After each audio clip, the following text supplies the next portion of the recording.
Hello, everyone. Welcome back to the Observatory. I'm your host, Kyle, and today I'm chatting with Dawn Woodard, who's a distinguished scientist at LinkedIn. Previously, she was a senior director of data science at Uber, where, among other things, she worked on pricing, on maps, including routing and ETA prediction.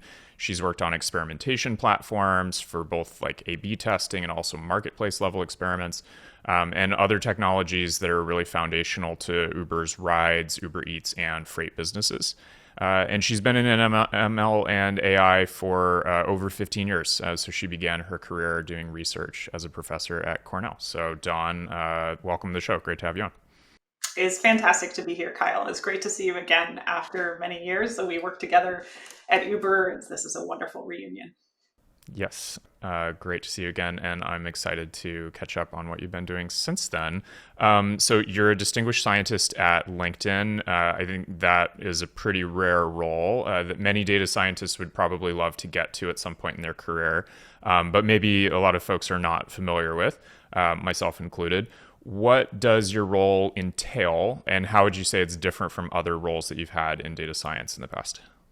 Yeah, this is a dream job for me. I'm loving it at LinkedIn. It's a shift from my role at Uber, where I was leading data science and machine learning teams from the management side. And the key role of a distinguished engineer or other kinds of senior individual contributors is that we do technical leadership for particularly challenging or cross-cutting initiatives. So, for example, right now at LinkedIn, there's a major investment in embedding-based retrieval for use in search and recommendation, representation learning, really across the spectrum to create these personalized experiences. And this is the initiative that I'm driving at LinkedIn. So it involves 8 different teams across data and AI and infrastructure. And so projects that have that kind of either technical or organizational complexity would typically be the kind of thing that we would engage with.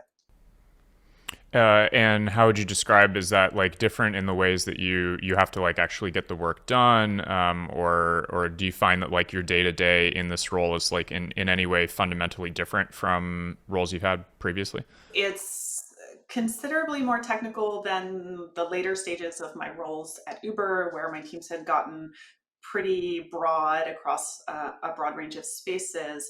At some point, as my team got larger and the scope got broader at Uber, I was less able to engage with some of the technical decision making because it was more of my role to make sure to enable other technical contributors as opposed to doing the work myself or ideating myself. And it's really wonderful to get back into the technical weeds. This feels a bit more like my role at Cornell in some ways, although obviously less academic, much more immediate in terms of the impact.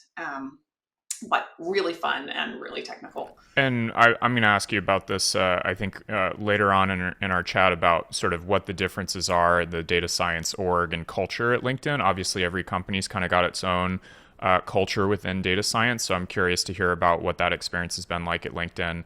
You've been there for almost a year, so plenty of time to sort of soak and absorb. But you mentioned that like in the management role you had at Uber, that you weren't as technically in the weeds. It was much more about operating the teams. Whereas in this role, you've gotten to kind of go back to that and get into the weeds. Is that a function of the culture or the workplace, or is that a conscious decision that you made sort of in your career path? Did you sort of decide to switch from being more in the management track to more in this technically focused role? Is that a conscious choice that you made? Oh, right. It was a career choice that I made. Some companies have these distinguished engineer and other very senior individual contributor roles. LinkedIn has them. Uh, I think it's a great role for a company to have. Not every company invests in this type of leadership. Often the investment is more on leaders who are managing large teams, for example. But I think this role is really special.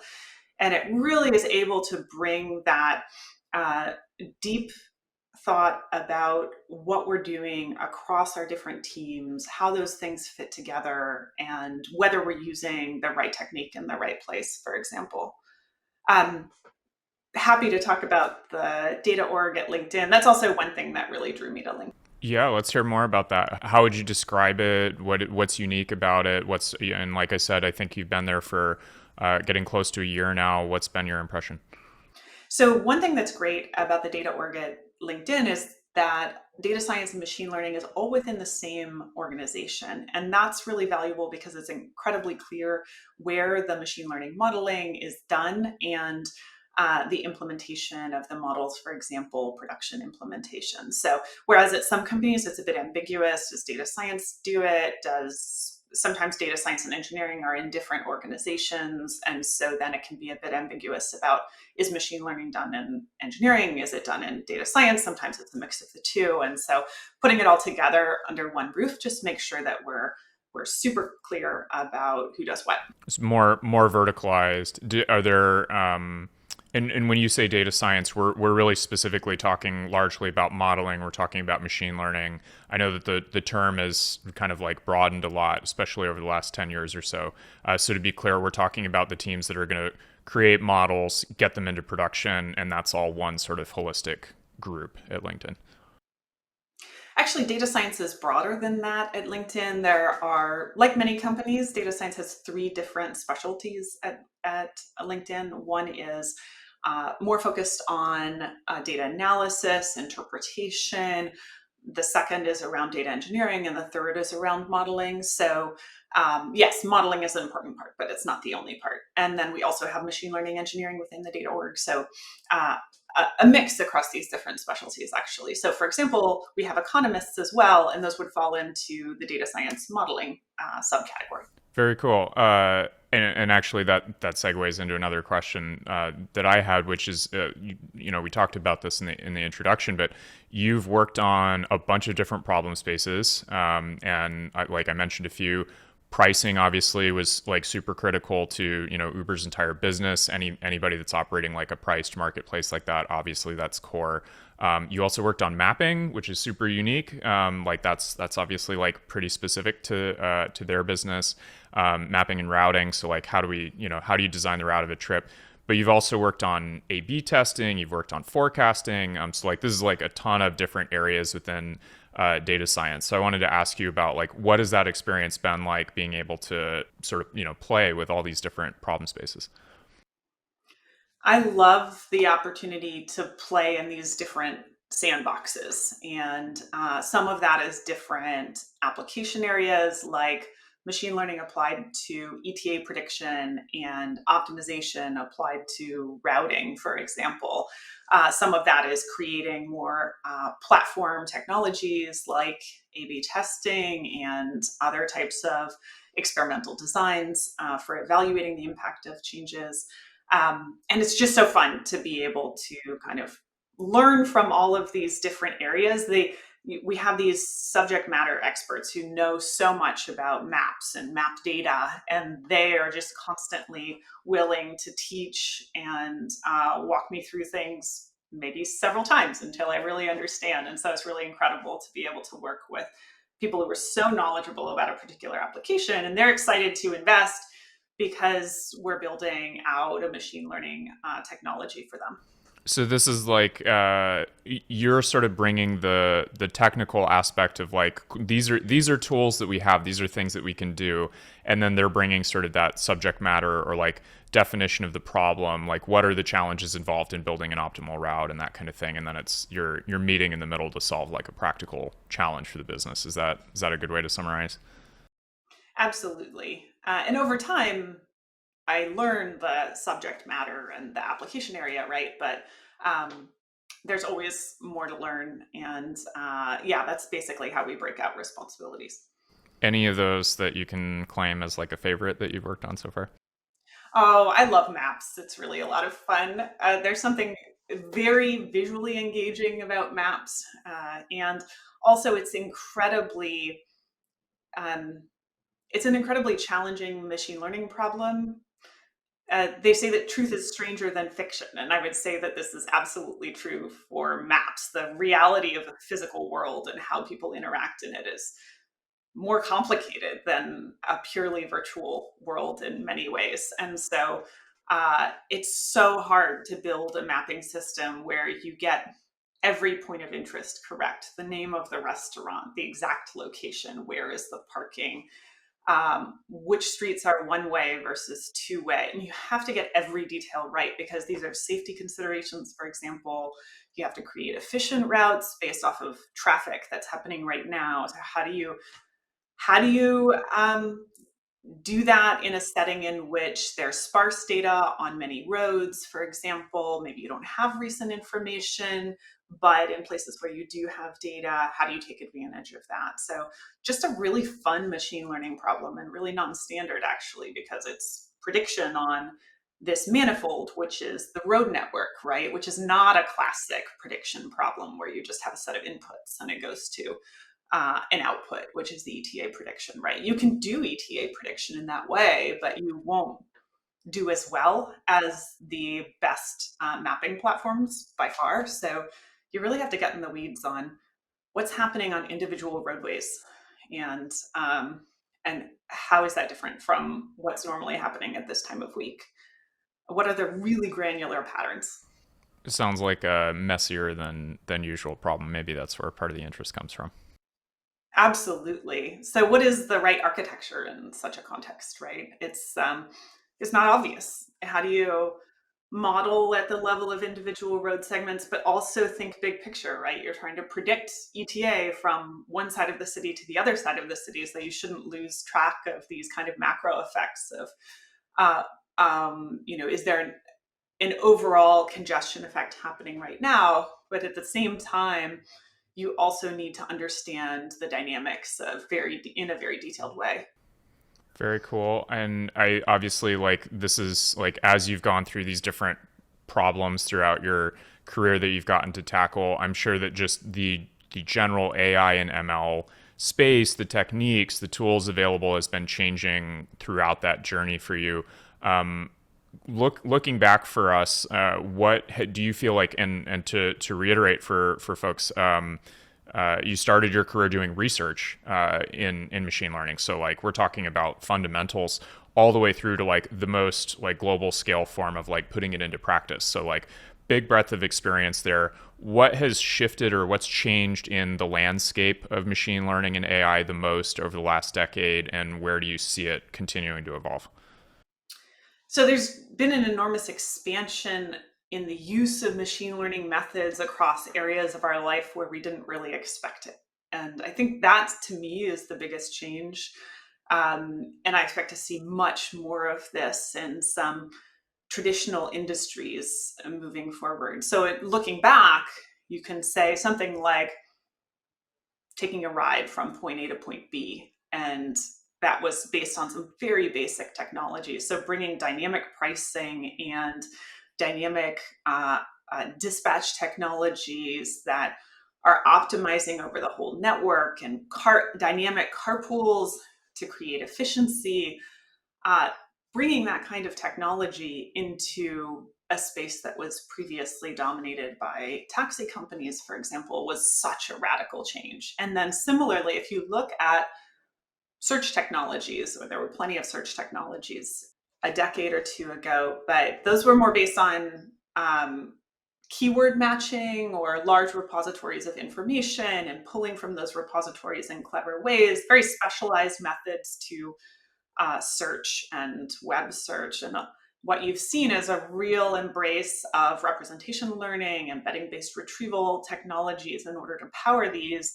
How do we understand implicitly the meaning of a search query? And rather than trying to just pull out a keyword and explicitly understand what the user is asking for. And then how do we understand the content of the potential results in a really rich way and provide the right set off of that. So you see this evolution from a very specialized keyword-based approach to search to a really representation learning, deeply machine learning approach to search and search systems. And so that embrace of machine learning, that broadening of machine learning has really been dramatic.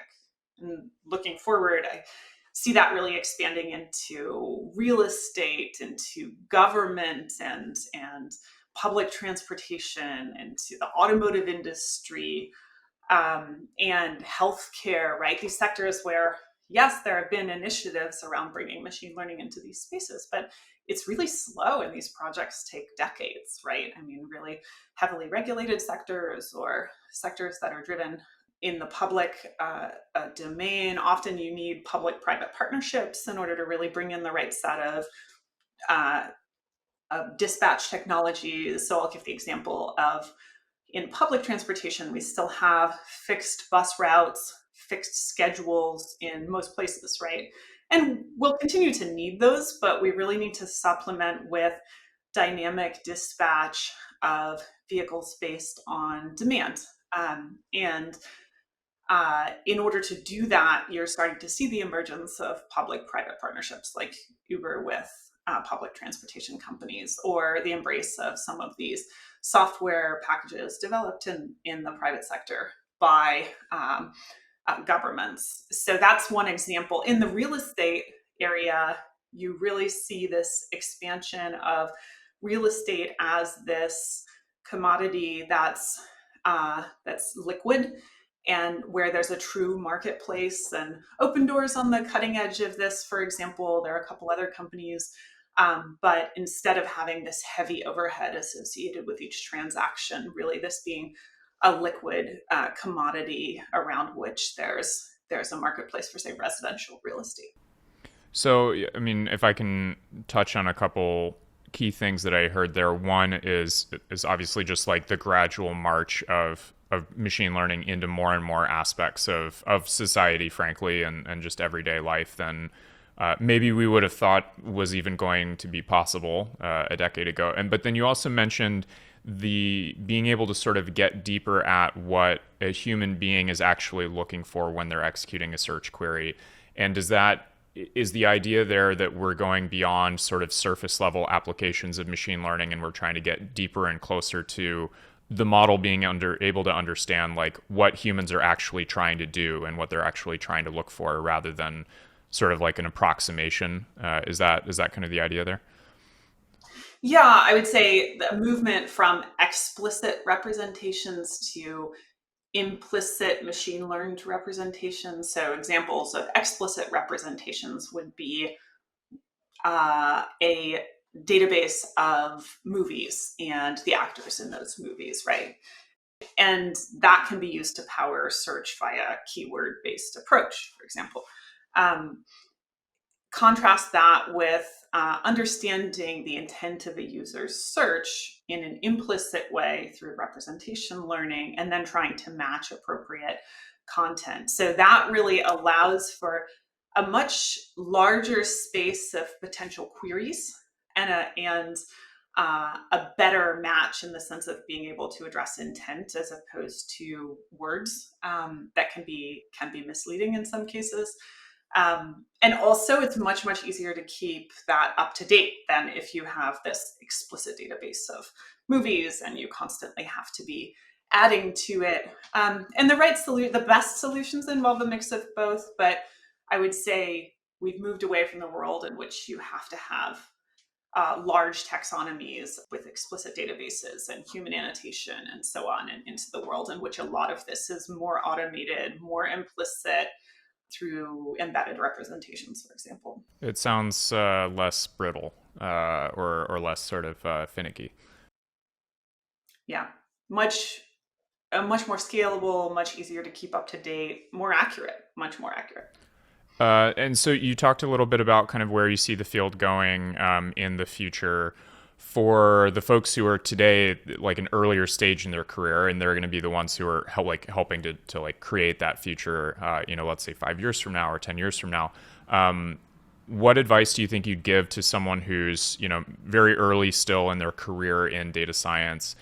Maybe they're at their first job now, maybe they're, graduating from a data science program and they're thinking about work. But in that sort of like early part of the journey, what advice would you have for them? One piece of advice I always give is that it's easy to focus 100% on the models and what's the most sophisticated model, what's the latest model, coming at a problem from a purely conceptual perspective where you say, this is the model we're using right now. It has some simplifying assumptions. How do we loosen those simplifying assumptions? This is a pattern, kind of cognitive pattern that I often see with people who are just coming out of school, for example. They want the more sophisticated model. They want to relax the assumptions, right? But what I would say is understand your data, understand whether the input data is really representing what you think it's representing. Maybe you're missing some important signals. So pay attention to the data and not just the model. That's super, super important. And anybody who's been in the field for 5+ years has come to that understanding, but I just suggest getting there faster. Understand the data, understand your domain, what problem you're trying to solve, and then pick the right solution for the problem. So the way I like to think about it is I write down what would be my ideal solution to a problem. That's probably overcomplicated. It's probably something that's too rich of a model, right? And then step back and say, why did I pick this model? What are the 2 to 3 most important aspects of the problem that I need to capture in my model, right? And then simplify way, way down to say, I just need a model that captures these few things. It needs to be super robust in production. It needs to work in many, many different corner cases. And so simpler is better from that perspective. It's also more maintainable. So that's one piece of advice on the technical side. Understand your data, start with the simplest solution, make sure you're always comparing to a very basic baseline, because it's easy to just throw the kitchen sink at a problem. And we talked earlier in the chat about you made this conscious move. So you were managing a number of teams at Uber. You had exposure to like some like frankly pretty fundamental pieces of their business, like we were talking about. Uber Eats, rides, obviously marketplace stuff is like the core of the economic model there. You then decided that you wanted to take this like highly technical role, this very senior role at LinkedIn. So maybe you can speak a little bit also to folks who are earlier in their career. How would they think about their career track or their trajectory, or like the different directions that they could go? Even within data science or machine learning, there's many different places to go in one's career. What advice would you have for them on that aspect? Yeah, great question. It's really easy to think that going into management is the only path to continue to growing your career. It's easy to think that the best people all go into management. It's absolutely not the case. It's just a misconception. And really talented individual contributors are gold in the industry, and everybody wants them.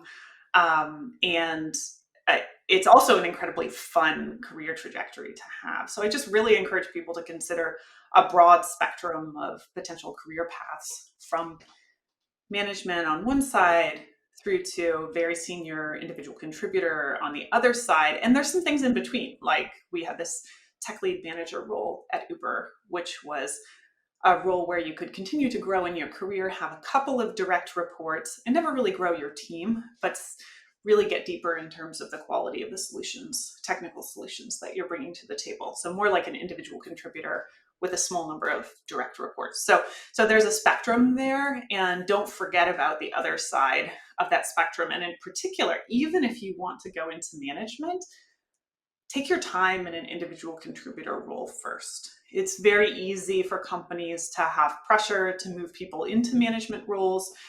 And so you may have opportunities to do management very early in your career. It's not always the best move for you professionally. It's really important that you understand how to do before you go to teach. And having those hands-on skills is something that lays a foundation for the rest of your career. So don't rush into management, and don't rush into management soon.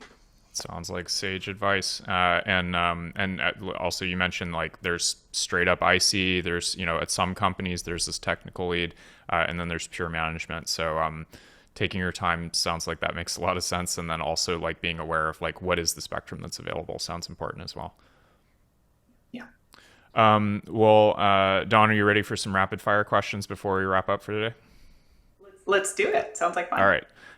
Number one, so you're obviously at LinkedIn. I love reacting to things on LinkedIn in the feed whenever I have an opinion on it.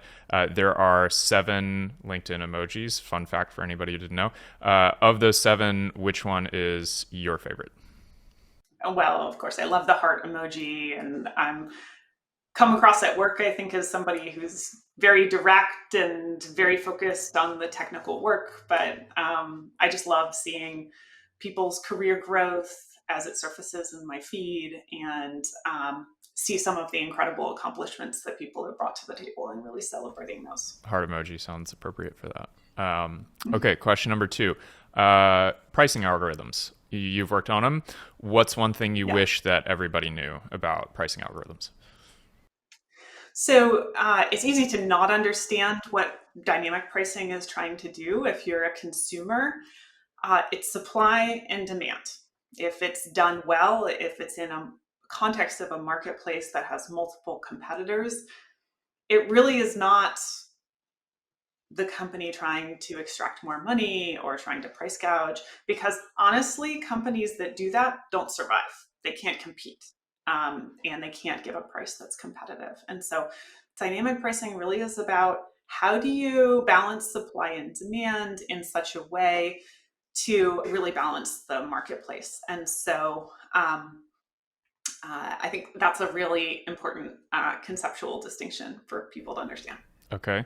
I'm sure anybody who's seen dynamic pricing or seen or was around for Surge in the early days, has interacted with that. But yeah, we're gonna get better prices that way. It's a good thing to keep in mind. Last question: you have a 6-month sabbatical, but you have to stay in one place the entire time for this sabbatical. What would you do with it? Where would you be? Well, I would definitely go to the Swiss Alps. I'm a big lover of mountains and landscapes like that. So I think that would be really fun to escape. I'd bring my family and friends with me.